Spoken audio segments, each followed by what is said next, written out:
Antza, aitari, Gregor usatzea baino lehenagokoa begitan du zitzaion maizterrak baretzea.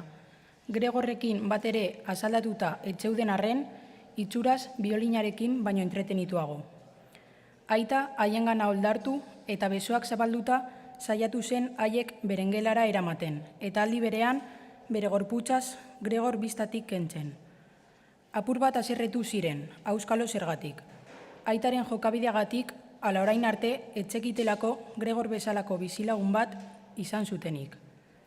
Aitari azalpenak eskatu, haiek ere besoak goratu, beren bizarrei urduri tira, eta astiro bueltatu ziren berengelarantz. Bitartean, arrebak gainditu egin zuen saioa bapatean eten izanaren zirrara. Eskuak zintzilik zituela biolinari eta arkuari eusten egon ondoren, eta jotzen jarraituko balu bezala partiturari begira egon ondoren, ez non eta esan suspertu, arnazari buelta eman ezinik eserita zegoen amaren magalean, musika tresna utzi eta ondoko gelan sartu zen korrika, aitak behartuta maizterrak arazi hurbiltzen ari zirela. Arrebaren esku trebatuei esker, oheetako tapakiak eta burkoak egan joan eta txukun jarri ziren.